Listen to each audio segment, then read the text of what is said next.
مزمل صاحب آپ کی جانب آؤں گی. سابق صدر آصف زرداری سے جب سوال ہوا کہ کیا وزیر خارجہ بننے جا رہے ہیں بلاول، تو انہوں نے ایک جملہ، صرف ایک ورڈ بولا، پرائم منسٹر. پھر آخر ایسا کیا ہوا کہ وہ وزیر خارجہ بننے پر یا ان کو بنانے پر راضی ہو گئے؟ نہیں، میں سمجھتا ہوں کہ یہ سینس پریویل کی ہے. ٹھیک ہے، پیپلز پارٹی شروع میں کہہ رہی تھی کہ وہ وزارتیں بھی نہیں لے گی، وہ کچھ بھی نہیں کرے گی، لیکن جب ایک کوئلیشن ہے تو آپ کو شپ میں سوار ہونا پڑے گا. یہ نہیں ہو سکتا کہ آپ عدم اعتماد تک تو ساتھ تھے اور آگے آپ کہیں کہ آپ جانیں اور آپ کا کام جانیں. اس طرح تو اس اتحاد نے نہیں چلنا تھا. اور میرے خیال میں یہ ٹھیک فیصلہ ہے مسلم لیگ نون کا بھی کہ اس نے پیپلز پارٹی کو شپ میں ساتھ رکھا ہے، کیونکہ شیئرنگ از کیئرنگ. ہم نے پہلے عمران خان کی آئسولیٹڈ فلائٹ کو اور سولو فلائٹ کا حال دیکھ لیا ہے کہ آج وہ تنہا ہیں پورے پاکستان کے سیاسی منظرنامے میں. تو اس لیے اس وقت پاکستان کو جس طرح کی یکجہتی کی بھی ضرورت ہے، ایک نیشنل کنسنسس کی ضرورت ہے، اس میں سب سیاسی جماعتوں کو مل کر کام کرنا چاہیے پاکستان کے لیے.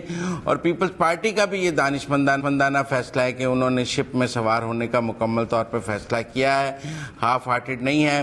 جو لوگ یہ سمجھتے تھے کہ یہ اتحاد ٹوٹ جائے گا، یہ نہیں چل سکے گا، ان کی سوچ ایسی تھی جیسے ہے کہ دشمن کی بندوق میں کیڑے پڑ جائیں. میں نے تو پہلے بھی کہا کہ اس اتحاد کی طبعی موت ہے اگلے سال مارچ اپریل مئی تک، اور یہ اپنی طبعی موت جو ہے طبعی عمر پوری کر کے ہی مرے گا. اس کے بعد الیکشنز ہوں گے اور سب جماعتیں اپنے اپنے الیکشنز میں چلی جائیں گی. لیکن میں سمجھتا ہوں کہ اگر ایک سال سوا سال بھی حکومت کرنی ہے اور مل کر کرنی ہے تو اس کے لیے ضروری ہے کہ سب اس میں شامل ہوتے، سب کا سٹیکس ہوتا اور سب مل کر فیصلے کریں. اور یہ ایک اچھی روایت ہے پاکستان میں کہ سیاسی جماعتیں مل کر بھی چل سکتی ہیں. ہم نے یہاں گالم گلوچ کا بہت کلچر دیکھا ہے. ہم نے دیکھا ہے کہ ایک دوسرے کے ساتھ چلا نہیں جا سکتا، ایک دوسرے کو مرنے مارنے کی بہت باتیں دیکھی ہیں. لیکن اس نے پاکستان کو کیا دیا ہے؟ بالآخر اس ملک کی سیاسی قیادت کو آپس میں مل کر بیٹھنا ہے اور ملکی مسائل کا مل کر حل نکالنا ہے. ایک آدمی جو کہتا ہے کہ میں اکیلا کر لوں گا، ہم نے اس کے 4 سال اکیلے دیکھ لیے نا. وہ سب کو مارنا بھی چاہتا تھا، سب کو جیلوں میں بند کرنا چاہتا تھا، کسی کا ایئر کنڈیشن اتروانا چاہتا تھا، کسی کو جان سے مارنا چاہتا تھا، کسی کی کہیں اس کی بندوق کی گولی پہ تھا کوئی. تو آج وہ دوبارہ کنٹینر پہ کھڑا سڑکوں پہ پھر رہا ہے. تو میرے خیال میں ملک کی خدمت کے لیے سب کو مل کر کام کرنا ہوگا. پاکستان کو جس قسم کے مسائل کا سامنا ہے اس میں جو ہے وہ ایک قومی یکجہتی، نیشنل کنسنسس بنیادی عنصر ہے. ٹھیک ہے، یعنی آپ کے خیال میں بلاول بھٹو کا یہ فیصلہ ایک وائز ڈیسیژن تھا. آپ کا پوائنٹ آ گیا، سارے عمل کا حصہ بنیں گے. ٹھیک ہے. شوکت پراچا صاحب، شہباز شریف کے وزیر اعظم ہوتے ہوئے بلاول بھٹو کا وزیر خارجہ بننا آپ کے خیال میں اس سے پاکستان پیپلز پارٹی کی سیاست پر کیا اثر پڑے گا؟ دیکھیں، پیپلز پارٹی کوئی 10 سالوں سے اقتدار سے باہر ہے، تو صرف کوئی وزارت خارجہ پیپلز پارٹی نے نہیں لی، بلکہ چند جو کی منسٹریز ہیں ادر بھی پیپلز پارٹی کے پاس ہیں. کامرس منسٹری بہت بڑی منسٹری ہے، ملک کی برآمدات ہی ملک کی انکم ہوتی ہے، وہ منسٹری بھی پیپلز پارٹی کے پاس ہے، سید نوید قمر صاحب کے پاس ہے. پھر واٹر ریسورسز والی منسٹری فار ایگزامپل، جس میں صوبوں کے درمیان ایکویشن رکھنا ضروری ہوتا ہے، وہ پیپلز پارٹی کے پاس ہے، سید خورشید شاہ صاحب کے پاس ہے. کشمیر افیئر، گلگت بلتستان افیئر قائرہ صاحب کے پاس ہے. تو یہ ایک تو پہلی بات یہ ہے کہ صرف ایک منسٹری پیپلز پارٹی نے نہیں لی، پیپلز پارٹی کے پاس اور بھی کی پورٹ فولیوز ہیں. دوسری بات بلاول کے حوالے سے اسپیشلی جو آپ بات کر رہی ہیں، دیکھیں پیپلز پارٹی یا بلاول بھٹو زرداری اس پارٹی کے چیئرمین ہیں جس پارٹی کی بنیاد late and great Zulfiqar Ali Bhutto نے رکھی تھی. تو بلاول بھٹو اور ذوالفقار علی بھٹو کی ایک ایکویشن تو اور بن گئی نا کہ انہوں نے بھی اپنی حکومتی کارکردگی کا جو آغاز تھا وہ بطور فارن منسٹر آف پاکستان رکھا تھا، اور بلاول بھٹو زرداری بھی آج پہلی بار قلمدان ان کو مل گیا.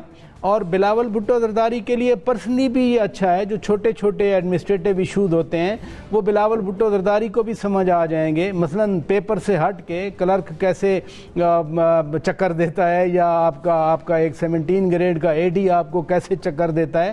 تو یہ میرا خیال ہے گرومنگ کے حوالے سے بھی ساتھ ان کے ہنا ربانی کھر صاحبہ ہیں، بڑا اچھا انہوں نے لاسٹ ٹائم یہ ٹینیور اپنا پورا کیا تھا، بڑی اچھی فارن منسٹر ثابت ہوئی تھیں. پھر طارق فاطمی صاحب وہاں میاں شہباز شریف کے اسپیشل اسسٹنٹ بیٹھے ہوں گے. تو کمبو از ویری گڈ. اور پاکستان کو جس طرح کے چیلنجز جو ہمارے ملک میں ایک سٹارم آیا ہوا ہے, جو سیاسی طوفان آیا ہوا ہے, اس کی بیس ہی فارن پالیسی کا ایشو ہے کہ ایک ملک نے آپ کو دھمکی دی, اس ملک کے ساتھ جو آؤٹ گوئنگ گورنمنٹ ہے وہ کہتی ہے کہ انہوں نے سازش کر دی.